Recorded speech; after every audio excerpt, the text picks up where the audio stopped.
According to a 2024 survey by the American Psychiatric Association, 30% of adults report feeling lonely at least once a week, with 10% experiencing loneliness every single day.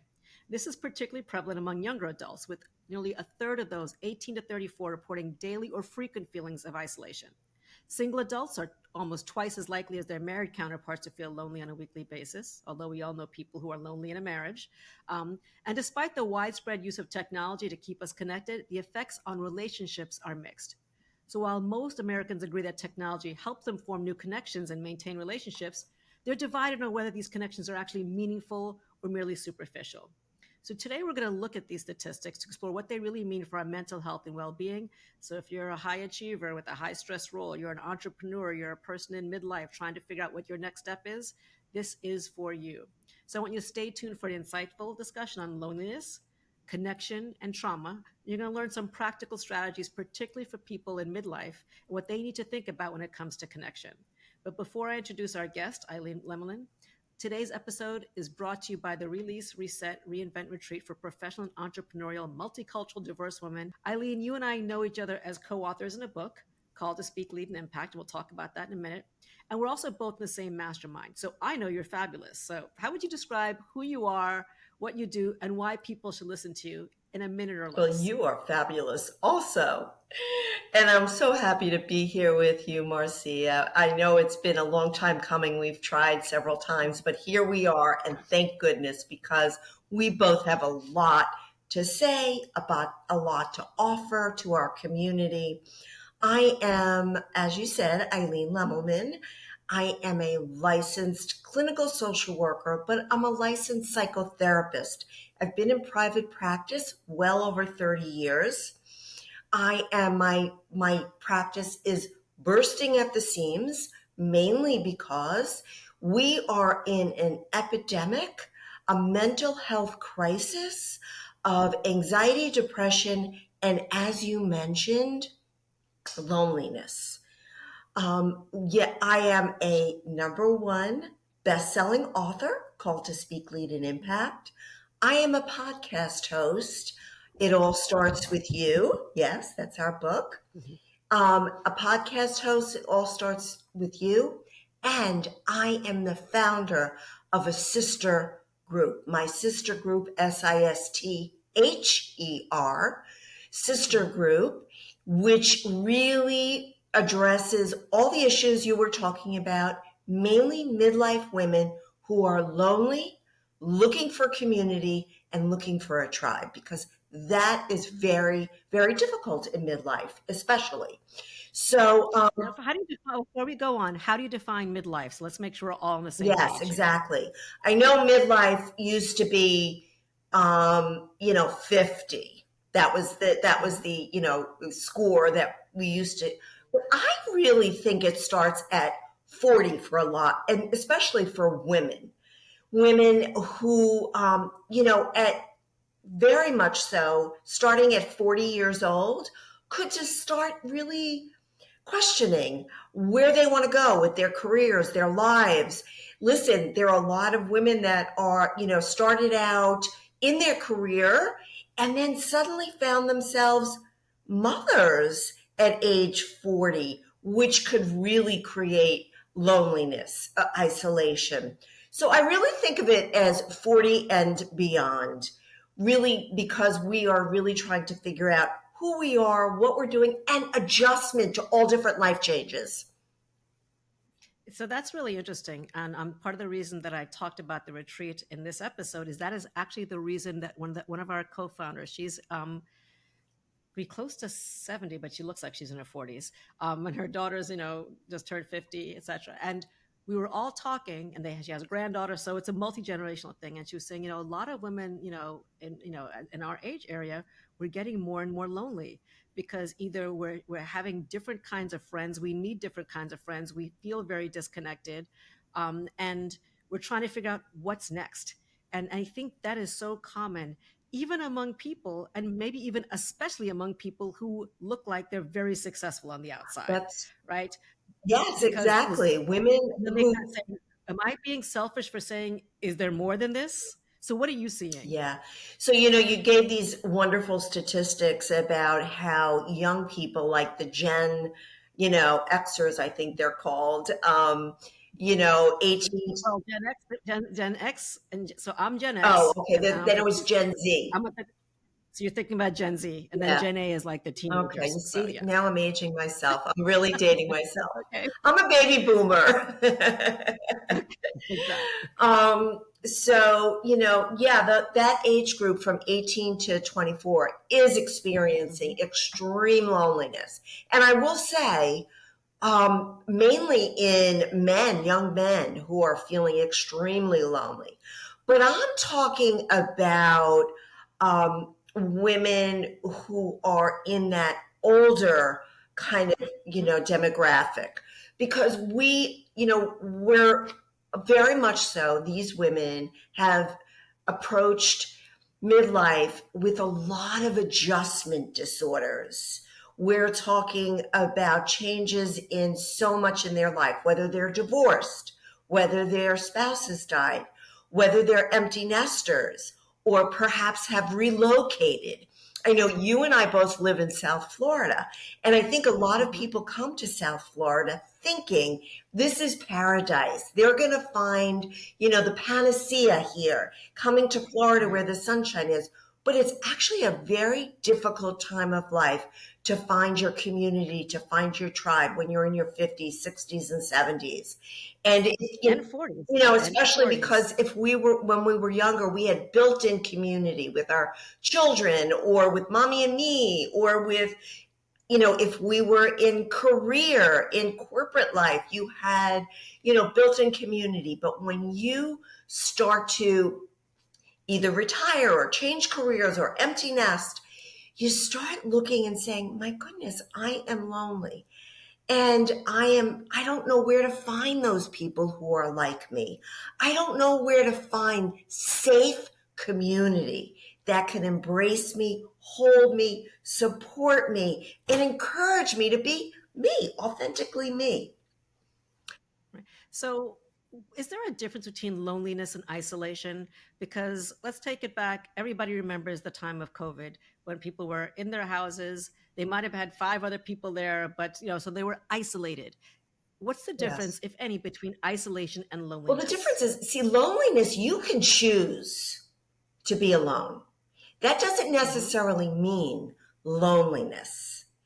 But Right. it's social isolation when we feel detached, disconnected, and we don't have any kind of support system. That is social isolation. And what's interesting is you mentioned, how connected we apparently are on social Hmm. media, on internet, on, our phones.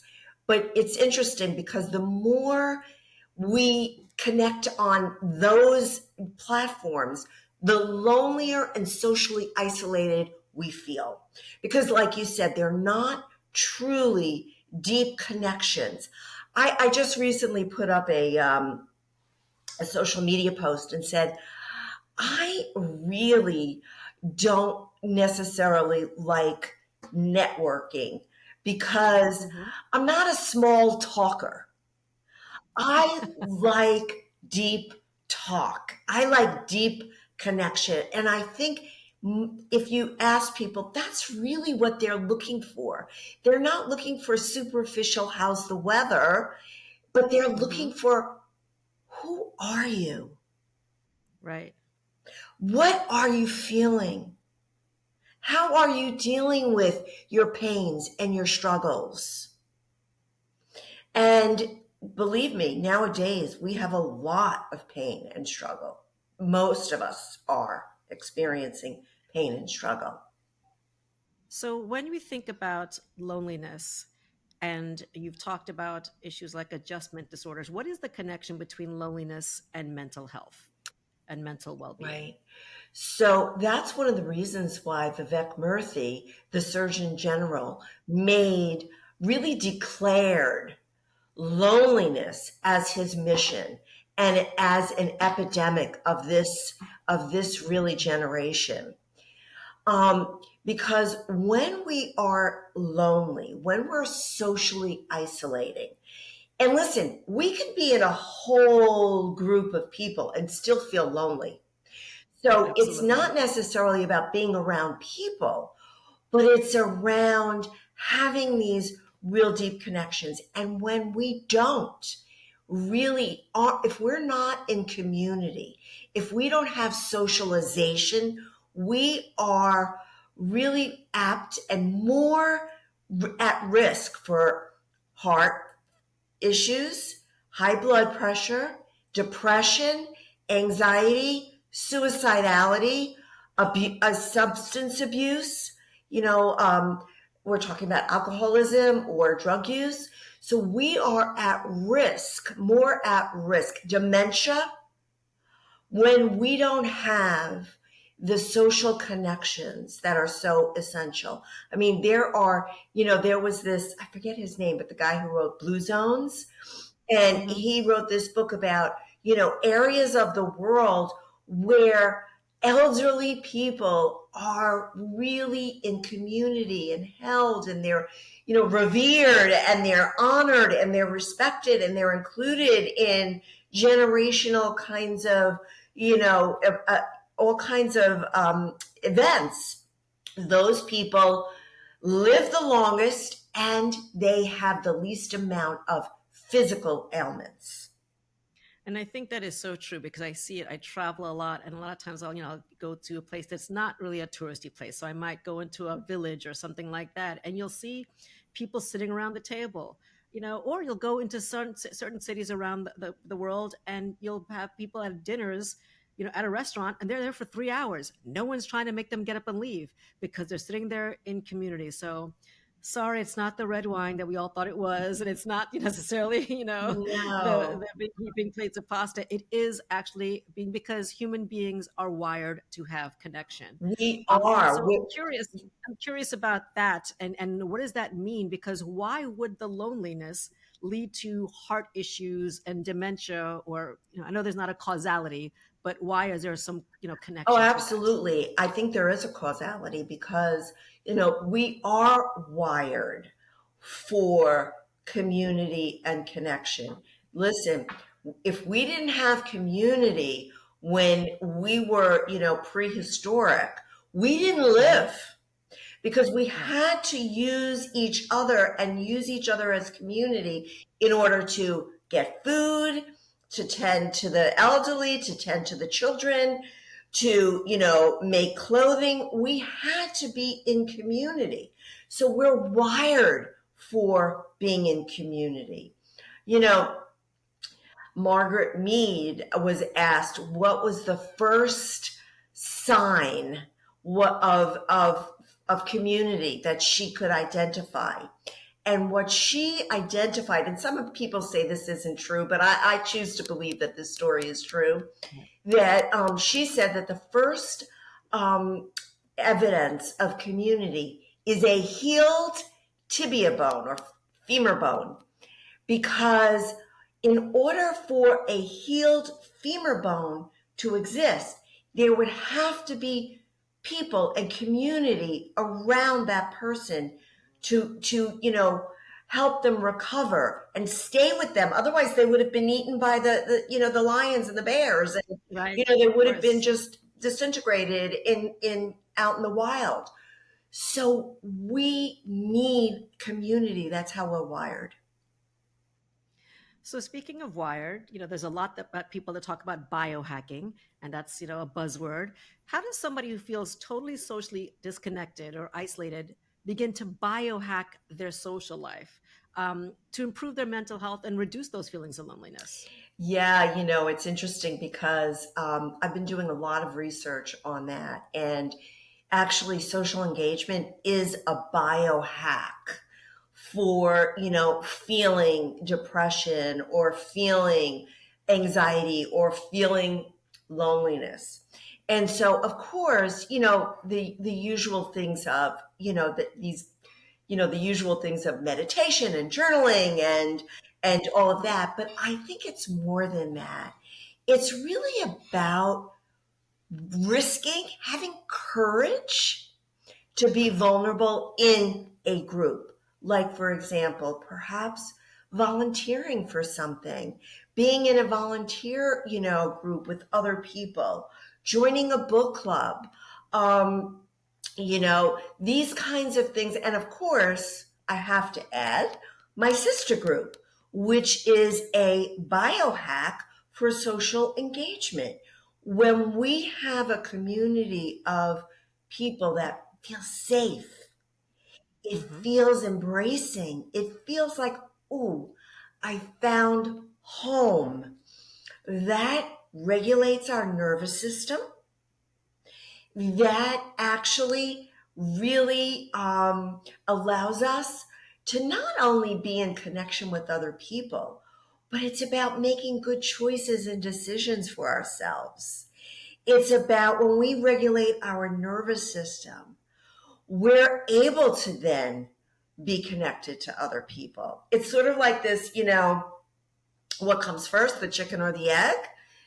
Right. But, you have to have, as Brene Brown speaks so eloquently, has done so much research on vulnerability. You have to be vulnerable.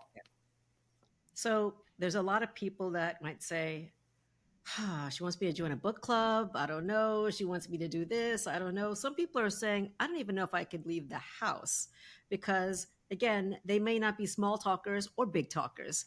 So, what's that first step before we get to being vulnerable? Because now you've added vulnerable, people like, okay, now that's a step too far. So, let's talk about how to become more vulnerable, how to be comfortable with that, and some really specific, tangible tips for that. But I want to step back a second. How do you get that person, right? To feel that they can make that first step to get that social engagement because they've been feeling socially engaged. And for those of you that are watching, you'll see me on my phone pretending to type, right? With their Facebook community, their Instagram community. But actually, it seems like what you're talking about is leaving the house sometimes and actually engaging with other people. Or can they be connected and never leave the house? Excuse me. I don't necessarily think that you have to leave the house in order to be engaged because, listen, COVID put us into this new realm. This, Hmm. I call it that, and I didn't make this up, the hybrid realm, Right. because Yeah. we can be connected the way we are, right now on Zoom. You can be connected with Zoom. You can be connected with joining different kinds of groups. Facebook has, groups that you can join. There are ways, but there's also, I have to say, this in person kind of, you know, approach cannot be replaced because we need touch. We need, to know that when somebody touches you, and just puts their hand on you. There have been studies that waitresses that touch their Yeah. customers, they get bigger tips. Hmm. People that say, "Oh, can I have a hug?" They feel more connected to people. But I don't necessarily believe that it only has to be in person. I think, and this is something that we have to start addressing, that it doesn't have to be perfection, either black or white or one or the other. We can include everything and still feel connected. How about a phone call? Nobody does that anymore. There's something Exactly. about a phone call when you pick up the phone and speak on the phone that, oh, I hear a voice. That is very calming to the nervous system.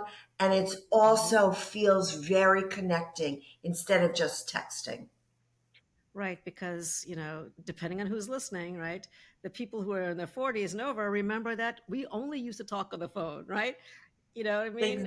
Texting was Exactly. not a thing, and the younger generation has actually some anxiety about having phone calls and being on the phone, because they think that it's rude or crazy because you didn't text the person in advance, you didn't tell them because. And I think this younger generation, who is going to be the next generation, so I'm particularly worried about this, right?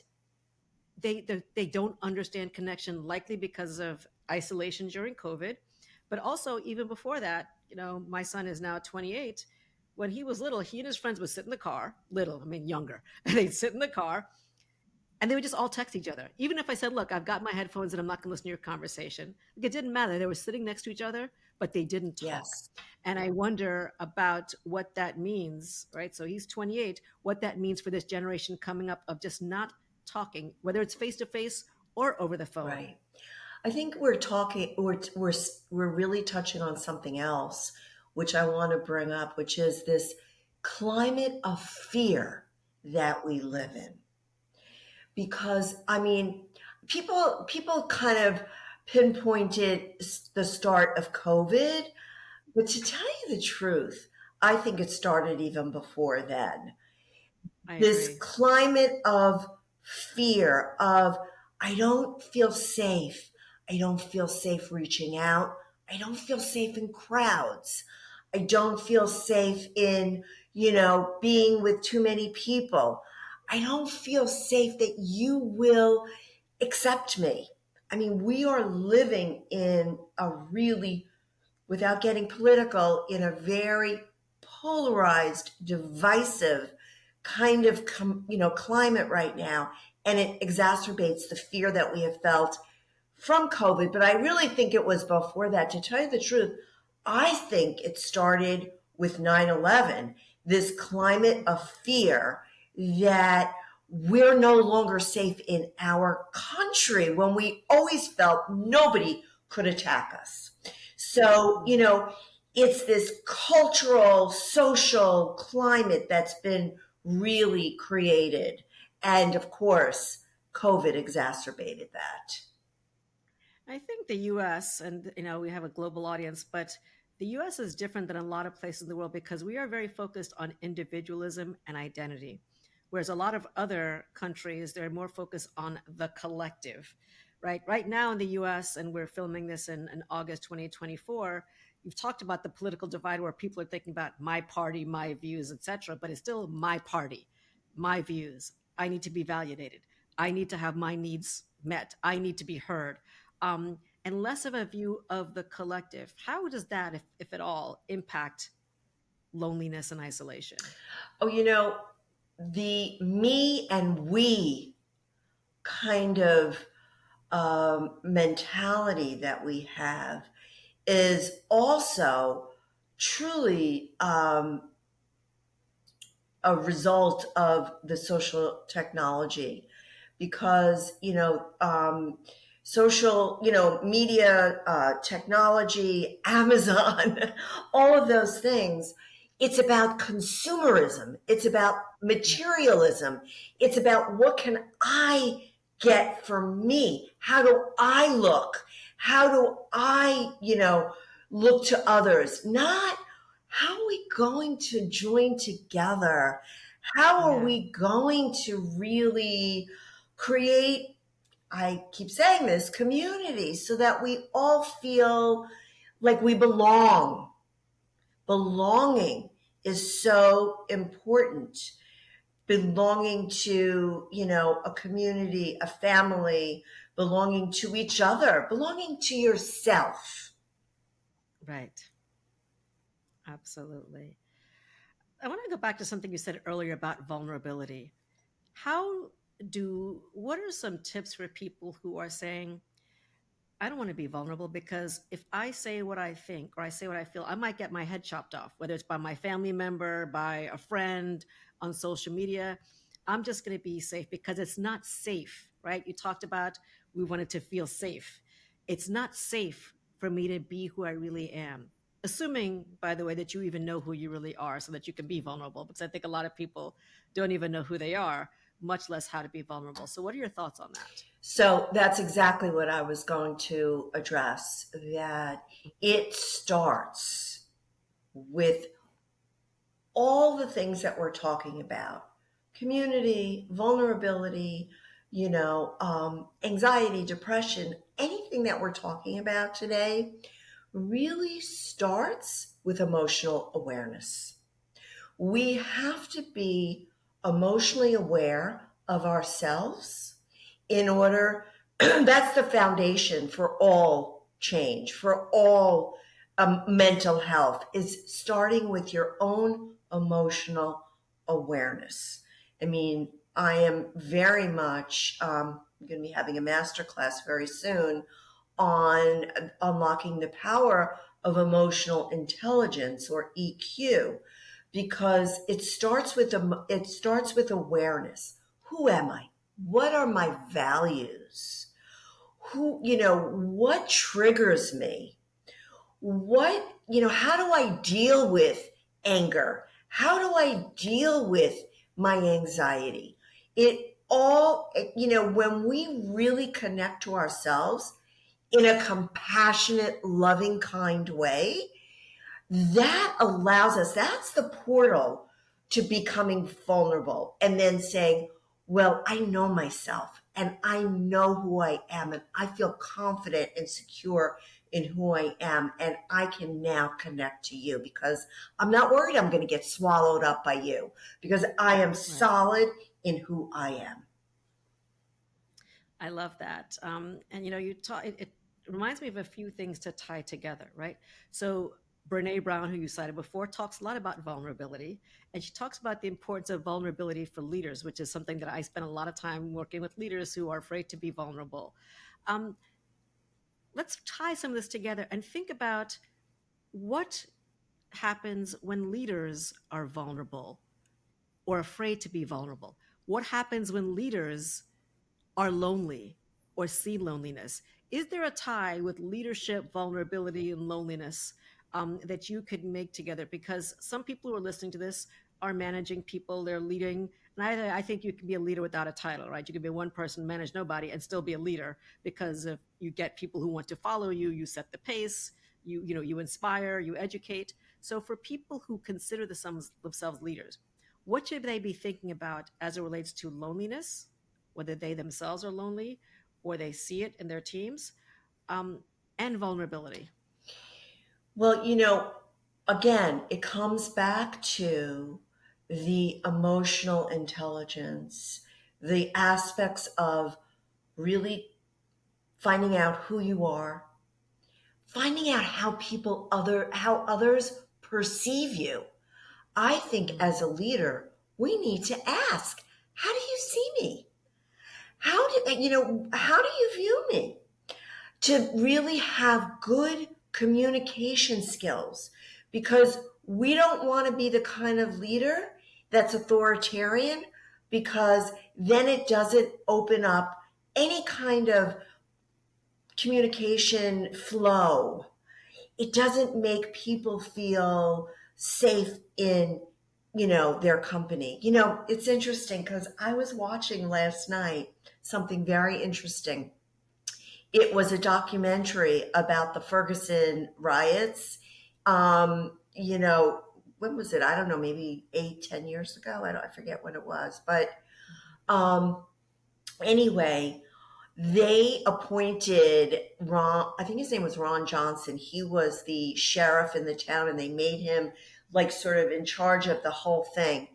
And he was a black man, and he finally went and said to the people of Ferguson, we are sorry that your son was killed.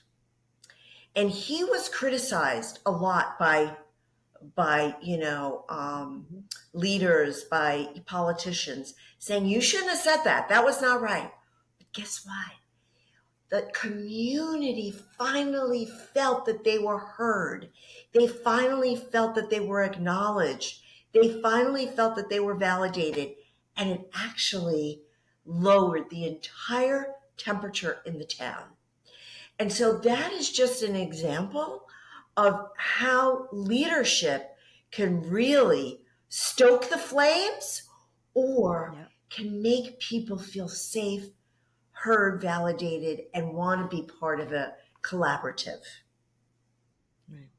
And I think that that's important because a lot of times leaders are told, don't show your true self at work because you want people to be, because people often, act the way how they were raised as leaders, fear, intimidation, you're over here, you're up here, everybody else is down here. So being vulnerable is often looked at as a sign of weakness, where I think it's a huge sign of strength, because what you're doing is you're showing your team or showing the outside world or showing social media, whatever it is, you know, I didn't do so well this time, but look what's possible because of what I have learned, Oh, right? And definitely. when people aren't comfortable as leaders showing their vulnerability, members on their team are never going to be vulnerable. They're never going to go to them for that advice, or when things are going wrong.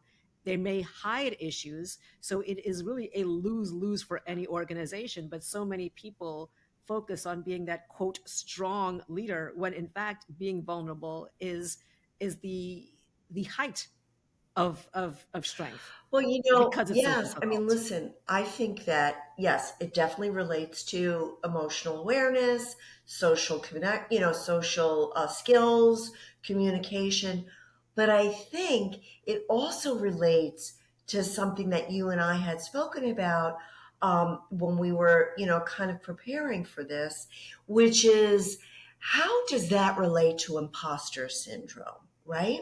Right. And so I think that what we're talking about, and we need to look at how leaders really are, subject to imposter syndrome. So we're talking about perfectionism. So when, somebody has to be perfect, when they set the goals up here and they can never meet it, that's perfectionism. And it's also can be related to the trauma response of the fight trauma response. And then we have, after that, we have procrastination. There are a lot of leaders who will delay kind of their, decision. They'll, find everything else to do because they are fearing failure. And that's, the flight response. And then we have not only leaders, but this is runs the course, especially around midlife women. We're talking also we could bring that in too. The Absolutely. next P in the imposter syndrome is paralysis, when you are so paralyzed with fear that you can't take the next step. And so that's related to the freeze response in trauma. And then the last is people pleasing. When we, volunteer for many things, or when a leader is always trying to please maybe their leaders, their Right. bosses. And so then they get stuck with being overwhelmed because they've accepted so many things and they're not really attending to their team. That goes with the it's a new term, but it's called fawning. So it's Hmm. also a part of trauma response. And so, the way you know about all this is you need to do your work. You need to do your own evolution of your own emotional awareness and intelligence. Excellent. So we've heard about fight, flight, freeze, and now fawn. And you use the concept of the word trauma. And trauma is a word that people use on a regular basis. I grew up with a father with PTSD from the Vietnam War. I saw what trauma looked like there. I used to work with abused and neglected children for most of my life. Either it represented them in legal cases or other things. I've seen that as trauma, but trauma gets thrown around a lot in the modern world. Like, oh my gosh, I can't believe I couldn't get the concert tickets. I'm so traumatized, right? People, like, Right. what is so as a licensed psychotherapist and clinical social worker, what do we mean by trauma? And then let's talk about what trauma recovery Yeah. is. So trauma is when we feel physically, emotionally, or sexually threatened.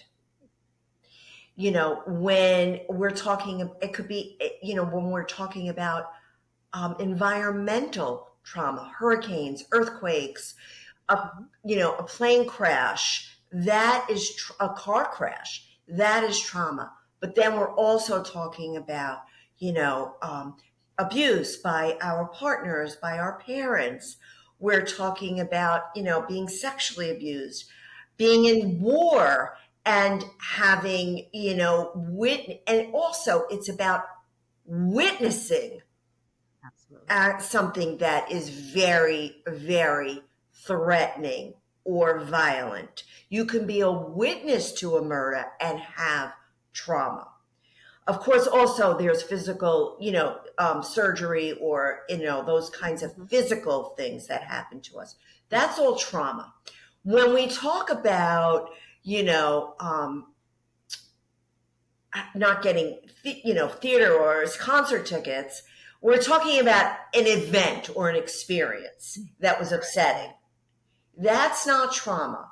Although, there's what we call Or loyalty trauma. I broke up with my boyfriend and I'm Right. traumatized. Well, Does it matter how long or how deep it right, was, the exactly. relationship? Exactly. Right. Because that's an experience. Even when your parents got divorced, that may or may not be trauma because it's an experience that you might have had a very upsetting, time, but it's not long term. When it becomes long term, when it becomes, piled, there's layers of trauma. Then we're talking about post-traumatic stress disorder. Because when you're talking about somebody who comes home from the war, they had, unresolved trauma. And then anything else that was, an experience that they've had at home, it gets added to the level of trauma. So you must address the trauma, the origin of your trauma. And that's what I work on. I work on let's get to the origin because otherwise you just keep having this feeling of helplessness and powerlessness. And you feel as if there's no way you could, climb your way out of this. So we have to get to the core of it, the origin of the trauma. Listen, people, the hallmark of trauma is EMDR. It's eye I was movement. going to ask you about that Yeah, actually. I was going to it's ask eye that. And maybe you can movement. explain that for people who don't know what EMDR, if you can kind of Yeah, explain so that. it's eye movement desensitization regulation. And what it basically is moving your eyes in a certain way, thinking about the trauma, and having sort of like, other things that you add in so that it doesn't only become the negative idea and notion and thoughts about the trauma. Um, to be perfectly honest, I was never trained in EMDR.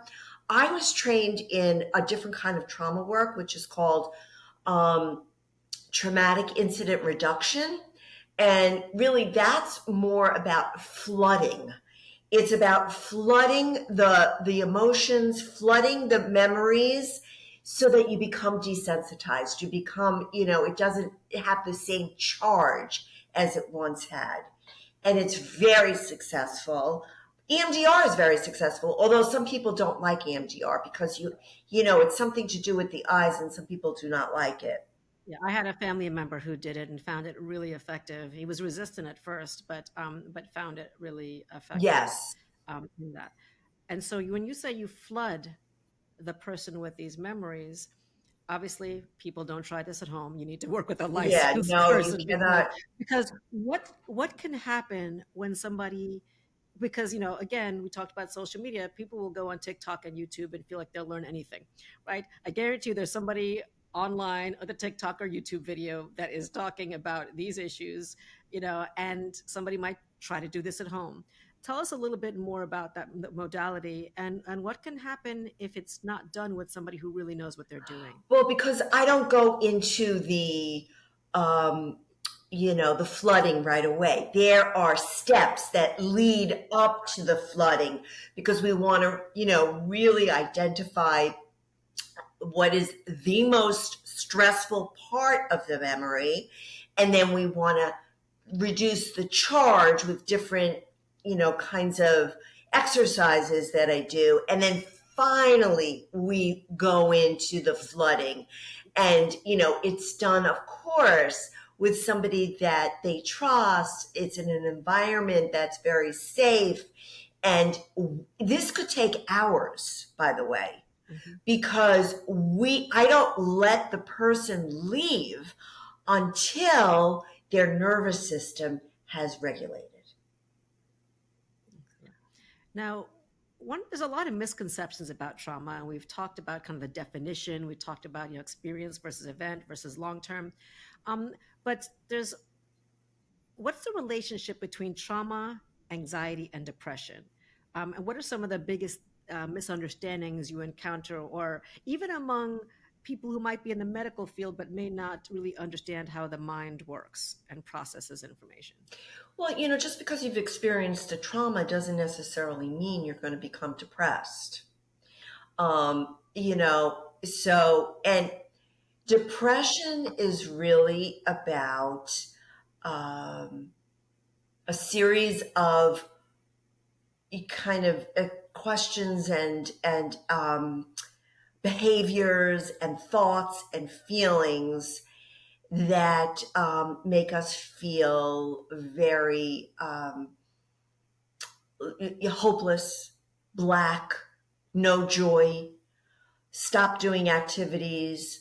I mean, if you see somebody that stops showering and brushing their teeth and no longer does the things that they normally do, they're definitely at risk for, some depression.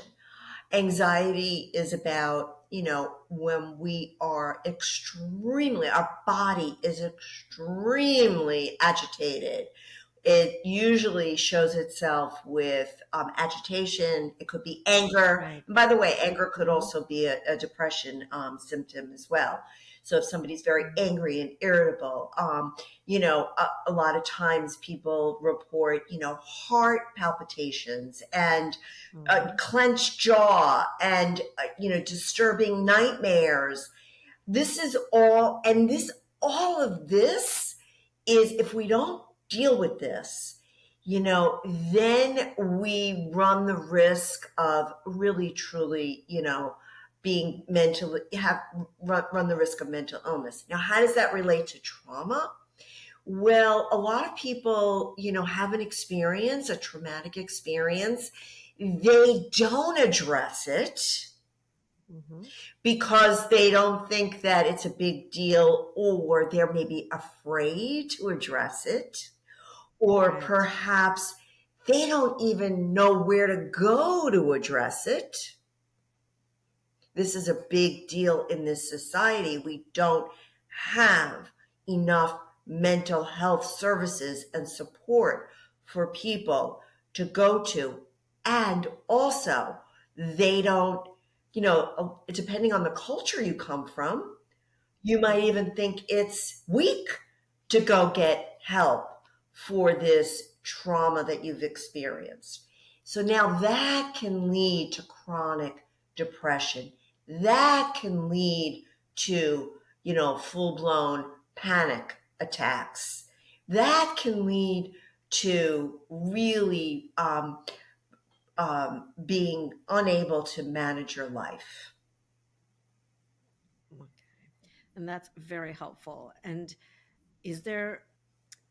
when you're working with people with trauma, is that something that every therapist is trained to do?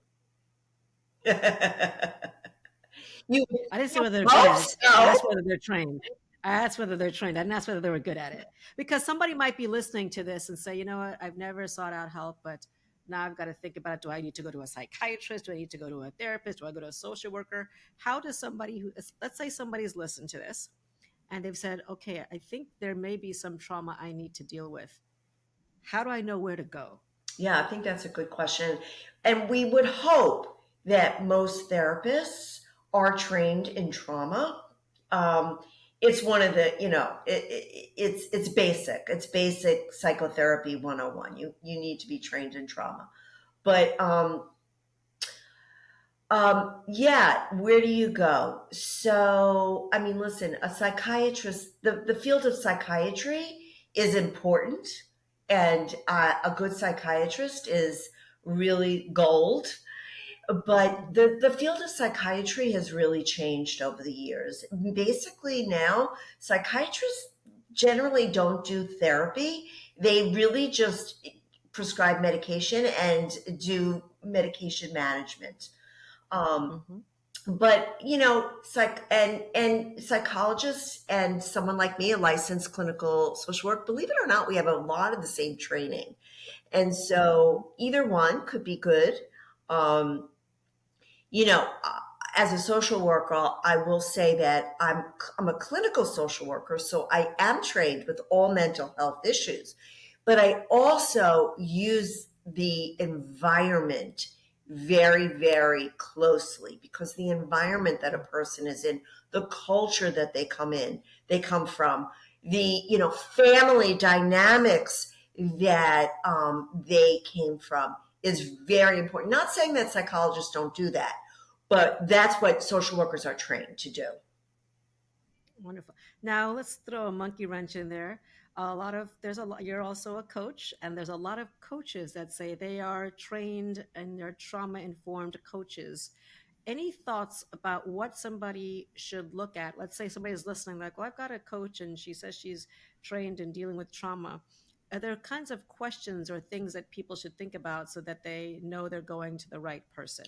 Yeah, I mean, I really think that that is a bit, um, definitely a concern of mine, Hmm. because listen, as a psychotherapist, I am also a coach.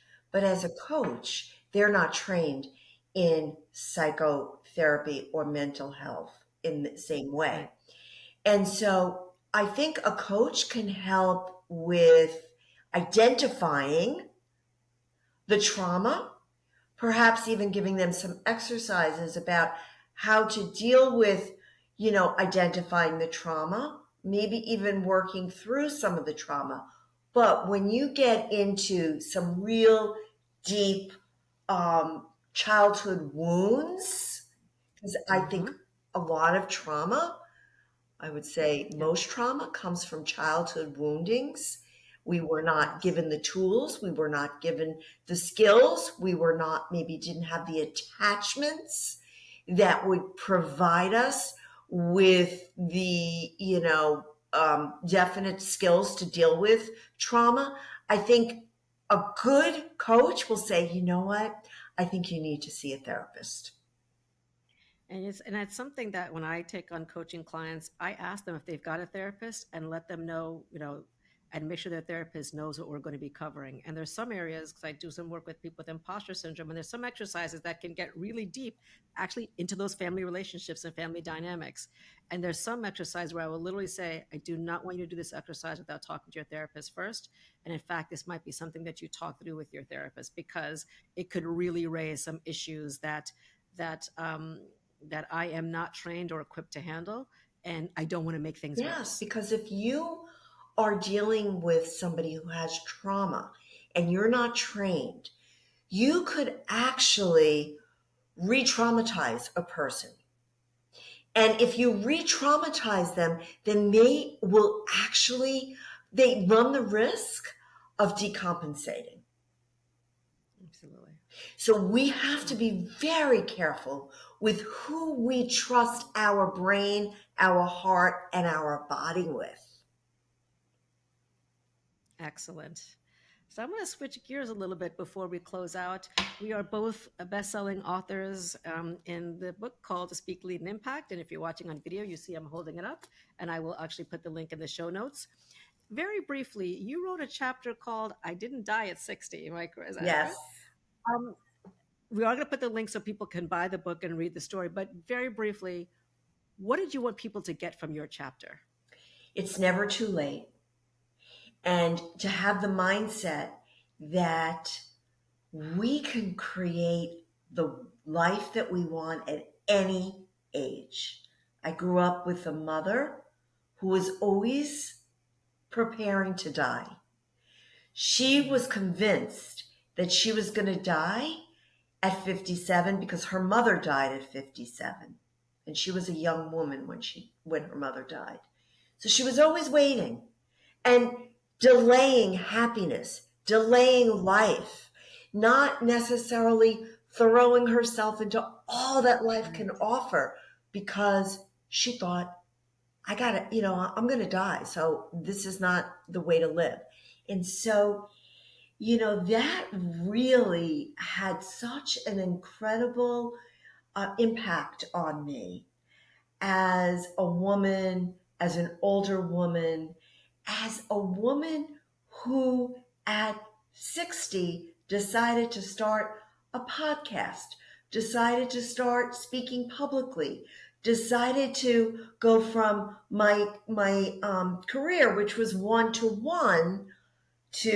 one to many. And we're talking about vulnerability and courage and being brave, and I wasn't going to let the age define me. I wasn't going to let the age hold me back. I wasn't going to let a number say I can't do something. I wasn't going to limit my embracing life and embracing my dream. That is a perfect way to segue to our last question, because I actually feel like you answered my last question. But if there's one thing people remember from this podcast, whether it's about trauma, loneliness, imposter syndrome, it's never too late. What is the one big takeaway you want people to leave with? Well, I want them to know that they're not alone, that they might feel alone, but there are ways to really connect. Either, listen, they can reach out to me. I'm here. I am here. They can reach out to me. They can email me. They can text me. They can call me. They can come see me as a patient, or they can join my, women's sister group. You're not alone. And if you do feel alone, I want you to know that also, and there's more to not feeling alone. Not only you and me can help them, Mm-hmm. connect, but there's a common humanity that when we really say, oh, I am not the only one that feels this way. I am not the only one. There are other people that feel this way, and I don't have to struggle by myself. Love that. So, on that note, we will give the information of how you can work with Eileen Lemelman. It has been such a pleasure to have you. If you enjoyed this episode, please like it, share it with others. Please make sure you subscribe on the YouTube channel. Make sure you subscribe to Eileen's podcast, and we're going to put the links there as well. And remember, we are hardwired for connection. We need to connect. Take that first step. If you don't want to leave the house, maybe it is joining a Facebook group, joining a community, joining a virtual group, but eventually leave the house and have that one on one connection where you hug, where you shake hands, where you feel the connection of touch, where you literally smell somebody's breath, whether it's good or not. All of those things, right, are what we as human beings were designed to do. So, on that note, thanks so much for listening to the Illuminating Wisdom podcast. Eileen, thank you for being such a fantastic Thank you guest. It's so been much great for having having you. me. It was a pleasure, and it was really beautiful experience. Thank you.